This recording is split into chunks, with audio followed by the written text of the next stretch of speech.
Oi, gente, tudo bom? Bom, vamos começar mais uma aula. Como prometido, vou gravar essa aula. Segunda escola literária que a gente está aprendendo, humanismo. Bom, o humanismo ele começou no século XV. Ele só foi realmente feito no XV, sabe? A escola literária durou pouco tempo, porque, igual aqui, o contexto histórico dela. O movimento humanista começou na Itália, no século XIV, mas teve foco no século XV na Europa. O humanismo foi uma escola de transição entre Idade Média e Renascimento. Então, é aquela coisa medieval da Idade Média, vai estar passando, já vai estar tendo mais mudança no mundo e vai estar passando para o Renascimento. Aquela coisa nova, filosofia nova, cultura nova. E ela foi esse movimento humanista muito importante, porque também foi a transição do trovadorismo e o classicismo, por isso que ela durou pouco tempo. Foi realmente só uma parte de transição mesmo, foi uma escola de transição, mas foi muito importante. Porque, não sei se vocês lembram, mas no trovadorismo o ser humano, ele era muito teocentrista, onde que eles tinham a mente deles que Deus é o centro de tudo, que tudo depende dele. Aí, depois de passar vários anos, as pessoas começaram a perceber que nem sempre isso, que é a pessoa, é o ser humano que tá lá, né? Não é Deus, é o ser humano, ele que tem a própria escolha. Aí isso aconteceu várias voltas, e o ser humano passa a ser antropocentrista, que é o homem centro de tudo. E também o feudalismo acaba e passa a ser o mercantilismo, aonde começa os mercados, o comércio, a troca. As principais características que a gente pode ter é a valorização do ser humano, aquela coisa, não era tão valorizado assim o ser humano, era mais valorizado realmente Deus, e agora o ser humano olhou para ele no estilo, que coisa mais linda. Daí surgimento da burguesia, a burguesia que foi criando o mercantilismo, eles começaram a abrir os comércios com a troca, aí vem criando a moeda e essas coisas. Vem dando ênfase no antropocentrismo, aquele o homem é o centro de tudo. Super importante vocês lembrarem disso, gente. A valorização das emoções humanas, então, isso vai ser bem visto na pintura e escultura. Vou mostrar mais para frente. Vai ter o afastamento dos dogmas, aquela coisa de igreja, da religião, não vai ter mais tão presente. A valorização de debates e opiniões divergentes. Então, as opiniões alheias, assim, elas vão ser bem, vão ter um foco, sabe? Vão ter valorização, vai ter a valorização no racionalismo e no método científico. Aí vão surgindo cientistas da época, vai criando novas teorias, a pessoa vai começar a usar mais os seus pensamentos, vai ter mais livre-arbítrio. Os principais autores dessa época na Europa foi Francesco Petrarca, Giovanni Boccaccio, Michel de Montaigne, Thomas More e Gil Vicente. O mais importantinho aqui pra gente é Gil Vicente, que ele foi de Portugal. Aí, o humanismo em Portugal agora. Ele vem com a poesia palaciana, ele recebe esse nome pois ele era produzido nos palácios, estava destinado aos nobres, ou seja, tinha o intuito de entreter os membros da corte. Era produzida dentro dos palácios e escrita por nobres que retratavam os usos e costumes da corte. Aí a gente também retrata mais gêneros explorados. Não quer dizer que esses três gêneros aí sejam os únicos. Não, teve outros assim, mas os mais importantes são esses três. A gente vem com teatro popular, poesia palaciana e crônica histórica. Garcia de Rezende, ele é o maior representante da poesia palaciana com a obra Cancioneiro Geral. Não sei se vocês lembram, mas os livros em que está registrada as cantigas se chamam Cancioneiros também. Esse daí, ele é só uma obra dele, Cancioneiro Geral, onde também retrata várias poesias palacianas que ele fez. Fernão Lopes, um dos primeiros escritores humanistas do Ele foi candidatado a cronista mor da Torre do Tombo, e maior representante da prosa historiográfica humanista e fundador da historiografia portuguesa. Ele escrevia bastante crônica, até foi nomeado mesmo o cronista mor da Torre, então ele escreveu representativamente. Ele escrevia para o pessoal lá do palácio, da corte, sabe? Ele escrevia a vida deles, assim. Um exemplo é a crônica de El Rei Dom Pedro I. Ele foi um rei, e aí ele foi escrevendo a história dele, os acontecimentos. Basicamente era isso que ele fazia.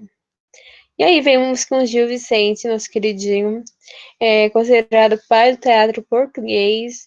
Ele veio com seus altos e farsas, não sei se vocês lembram, mais altos é aquela história engraçada, e também tem religiosa, né? Porque tem bastante. Apresenta os anjos, apresenta o diabo, apresenta Deus. Não sei se vocês lembram, mas em Alto da Compadecida aparece no final lá. Vocês estão lembrando assim. As farsas são coisas cômicas, são teatros cômicos que vão ser feitos. Aí a gente vem com a Barca do Inferno e a Farsa de Pereira. Os dois são de Gil Vicente, são muito legais, real. Poesia palaciana, gente, para conhecer mais um pouquinho sobre ela, os principais temas explorados pela poesia palaciana era costume da corte, então, o que acontecia na corte, os costumes, assim, que o pessoal mais tinha, eles escreviam, o Garcia escrevia, temas religiosos, viu? Não quer dizer que aquela coisa, eles viraram a filosofia nova, que o homem é o centro, mas não quer dizer que eles pararam com isso, pararam de acreditar, então ainda tem aquela a presença religiosa. É bem sátirico, tem os sátíricos, tem os líricos e os heróicos. Suas principais características é a ausência de instrumento musical, então não vai ser igual ao trovadorismo, que tinha muita presença de música. Eles conseguem fazer a separação entre poesia e música, a presença de redondilhas, 5 ou 7 sílabas poéticas, aí vem aquela, começa essas regras que eu vou ensinar para vocês o que são redondilhas poéticas, muito importante para vocês saberem mesmo isso. Vai começar a ter o uso de figuras de linguagem, também é super importante vocês saberem, porque a partir de a partir do renascimento, que o pessoal vai começar a querer tudo ser tudo bonitinho, padronizado, vai querer ter a presença de figuras de linguagem, então é super importante saber. Presença de idealismo e sensualidade, a métrica, o ritmo e a expressividade vão estar presentes também. Bom, eu falei para vocês que eu ia ensinar vocês redondilha, e aqui. Redondilha, basicamente, é a divisão de sílabas, aquela coisa lá que vocês aprenderam na escola. Que você pega uma palavra e separa, tipo, casa. Isso aí. Mas na divisão de sílabas poéticas é diferente. Eu fiz essa aqui, ela já tá separado porque eu fiz na aula do Meet, mas eu vou explicando para vocês.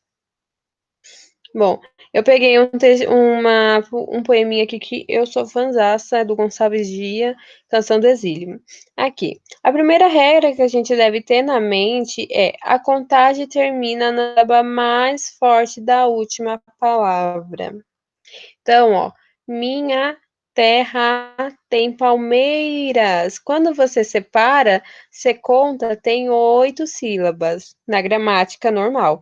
Tá, legal, beleza. Mas a gente está falando de sílabas poéticas. Então, pela primeira regra, a gente vai acabar no quê? Palmeiras. Então, a gente para no meio, que é a mais forte. Então a gente meio que retira daí. Não retirando, mas a gente não conta ele. Beleza? Aí o segundo verso. Onde canta o sabiá? Separei também. Contando aqui. Se você separar aqui também, aqui no meio, dá 8, mas pela segunda regra, juntar vogais na mesma sílaba. Então, on, de, can, taô, junta, sabiá. Mas pergunta, Brenda, você não juntou o i e o a? Realmente eu não juntei porque, ó, sabiá, aquela coisa lá. Se a gente juntar o biá, ele tira a última sílaba forte. Então, como ela é uma sílaba sozinha, ela tem que ficar sozinha mesmo, então, entendeu? Aqui, as aves ó, que gorjeiam. Então, aqui também tem 8, mas a gente junta as vogais e a gente conta aqui, ó, gorjeiam. Então, o último que você conta é o G, que fica 7 também. Aqui, não gorjeiam como lá. Aqui tá 7 mesmo, bonitinho, não precisa da regra. Aí você pergunta, nossa, Brina, deu tudo certo. Verdade, deu tudo 7. Eu acho deu tudo 7 porque, foi proposital, foi, assim, de surpresa, foi proposital. Os autores lá na época, eles amavam fazer de propósito essas sílabas serem tudo da mesma sequência. Então, quando vocês forem contar alguma sílaba poética, vocês contam com essas 2 regrinhas, gente, tá bom? E mais uma curiosidade aqui: quando se tem 7 ou mais sílabas poéticas, chama-se redondilha maior. Quando for menos que 7, redondilha menor. Belezinha? Aí, trazendo um pouquinho sobre o humanismo na arte, eles valorizavam a figura humana. Lembra aquela coisa? Valorização da figura humana? Os artistas passaram a usar modelos de verdade para retratar obras em sua beleza e perfeições. Apresentavam detalhadamente as expressões faciais e proporções humanas. Aqui temos uma escultura do Michelangelo perfeita, gente. De verdade, eu sou fãzaça dessas esculturas aqui. E tá vendo que ele retrata muito o corpo humano, até que essa escultura é feita realmente do tamanho que a pessoa é. Então, eles davam realmente a valorização total na figura humana. A gente veio com pintura e escultura, então, pintura com Rafael Sanzio, Sandro Botticelli, Michelangelo, Donatello. Aqui eu trouxe uma pintura, a Escola de Atenas, também outra coisa retratando bem a beleza humana, valorização humana. A gente vê aqui Aristóteles e Platão, não sei quem é quem, aqui a gente vê. Ah, eu não lembro o nome dele, mas ele foi discípulo de algum desses aqui. E o pessoal lá. Aqui a Vênus, naquele quadro, que eu também não lembro o nome. Peraí, vamos lembrar o nome. Nascimento de Vênus, isso. Nascimento de Vênus, aquela valorização humana. O corpo dela não é o melhor corpo do mundo, mas ele está sendo valorizado. Então, não tem mais aquela. A, a vergonha, porque provavelmente no travadorismo nunca isso acontecer. Então, é bem valorizado. E aqui a gente tem a escultura de Davi, que realmente a pessoa tá como ela é real e assim vai, gente.